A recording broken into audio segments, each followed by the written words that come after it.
Aneh, kambing itu tidak mau makan dan uring-uringan, mengembek tak keruan seolah ada sesuatu yang menggelisahkan. Tak jarang melompat-lompat pula bahkan. Jika lehernya tidak diikatkan di pagar besi, pasti kambing itu sudah lari. Ketika Haji Thayyib mendekat dan berusaha menenangkan, kambing itu malah marah. Ia seruduk Haji Thayyib hingga terjengkang ke atas tanah. "Tenang pahlawanku, tenang," ucap Haji Thayyib sambil berusaha berdiri. "Tidak usah cemas. Besok pagi kamu memang harus mati. Tapi kematianmu bukan kematian sia-sia. Kematianmu adalah lambang ketakwaan Ibrahim dan keikhlasan Ismail. Tenang pahlawanku, tenang." Kambing itu mengembek keras seperti membentak. Kemarahannya belum turun juga.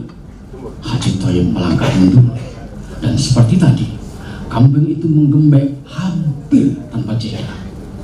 Tak pelak, tetangga pun berdatangan. Keheranan membuat mereka berkerumun di halaman rumah Haji Thayyib sekarang. "Kenapa kambing itu menangis, Pak Haji?" "Menangis?" Haji Thayyib tidak paham. Tidak, kambing itu tidak menangis. Ia menjerit minta tolong." "Ah, bukan, ia marah." "Tidak, dia tidak marah. Dia hanya tidak mau dijadikan hewan korban." Sampean itu kalau ngomong, mana ada kambing tidak mau dijadikan hewan kurban? Ya itu, kambing itu cuma lapar.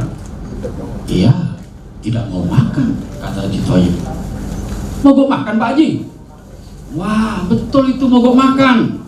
Tuntutannya apa, Pak Haji?" Haji Thayyib angkat bahu.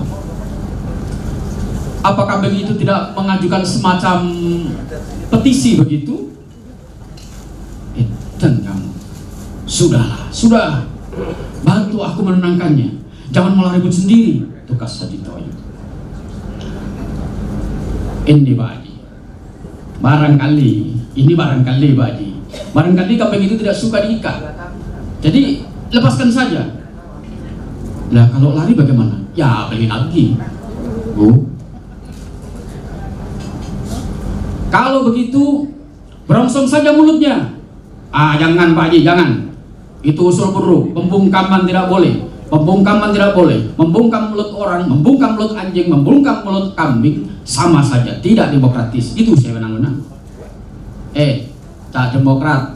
Kita tidak sedang bicara soal demokrasi di sini. Saya tahu. Tapi jangan menghalalkan segala cara, saya. Bener nggak Pak Haji? Haji Thayyib mengangguk. "Disembelih sekarang saja Pak Haji." "Waduh. Terus bagaimana?" Kambing itu berjalan ke sana kemari, gelisah, sedih, marah, atau entah apa lagi. Begini loh, kambing itu bisanya cuma mengembek. Jadi kalau dia mengembek, ya biarkan mengembek. Ya, tapi akan mengganggu kita sepanjang malam nanti. Aduh, manusia egois sekali. Mau dagingnya, tidak mau embekannya. Haji Thayyib termangu menyaksikan perdebatan itu. Ada perasaan tak enak di hatinya. Dia pun kembali mencoba menenangkan. "Tenang pahlawanku, tenang." Kambing itu tiba-tiba main suri. Haji Thayyib terjengkang. Orang-orang tertawa tapi segera bungkam ketika Haji Thayyib menatap garang. "Kalau tidak ada yang mampu menenangkan kambingku, pulang saja." Para tetangga pun pulang. Haji Thayyib juga meninggalkan kambing itu di halaman sendirian. Dia tak peduli lagi. Dia tak mau terjengkang 3 kali. Di ambang pintu, istrinya yang sejak tadi menyaksikan dari kejauhan menyambut. "Gimana Pak?" "Biar sajalah. Biar dia mengembek sampai pagi." Dan benar, sepanjang malam kambing itu mengembek, meningkai suara takbir dari langgar. "Allahu Akbar, Allahu Akbar, Allahu Akbar. La ilaha illallah. Wallahu akbar.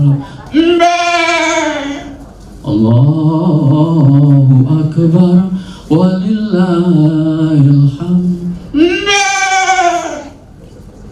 Seluruh penghuni kampung terteror, apalagi Haji Thoyib. Sepanjang malam matanya hanya menatap langit-langit kamar. Pertanyaan tanpa jawaban berpusing-pusing di kepalanya. Tahun-tahun lalu hewan kurban Haji Thoyib tidak seperti kambing itu. Benarkah kambing itu tidak mau dijadikan hewan kurban?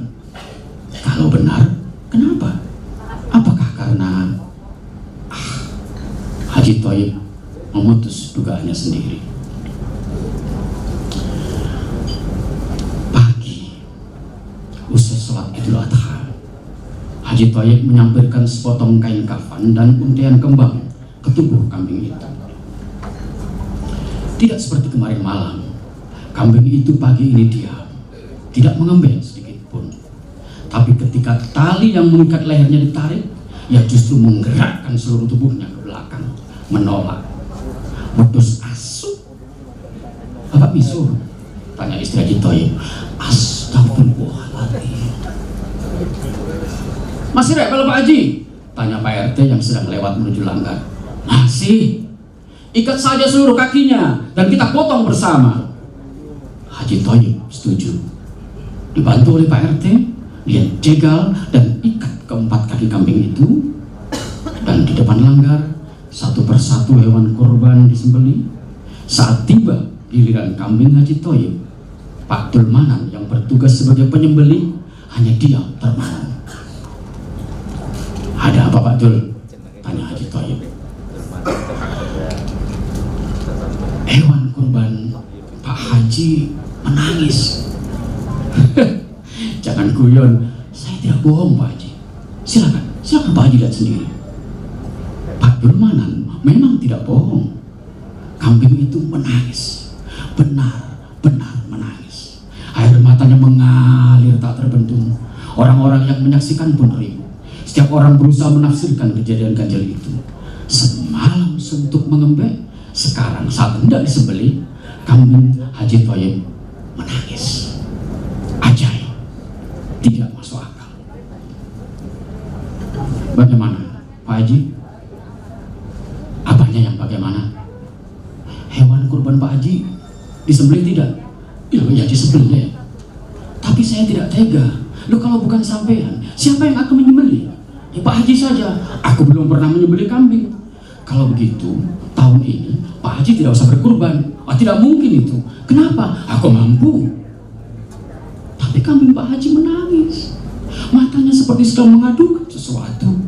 Saya iba melihatnya. Saya tidak sanggup Pak Haji. Saya angkat tangan.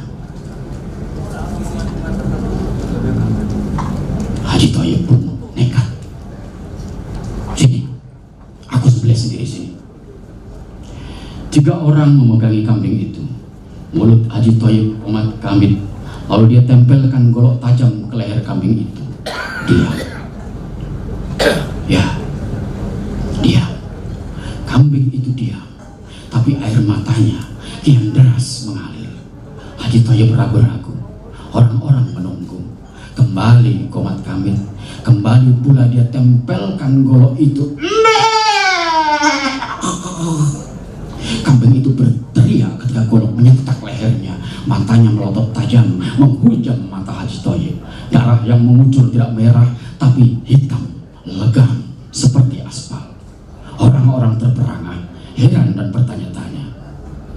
Sementara itu, Haji Thoyib terduduk lemas dengan nafas tersengal. Di matanya terbayang 3 ikat uang yang seminggu lalu dia ambil di sebuah agen tempat mangkal para dermawan.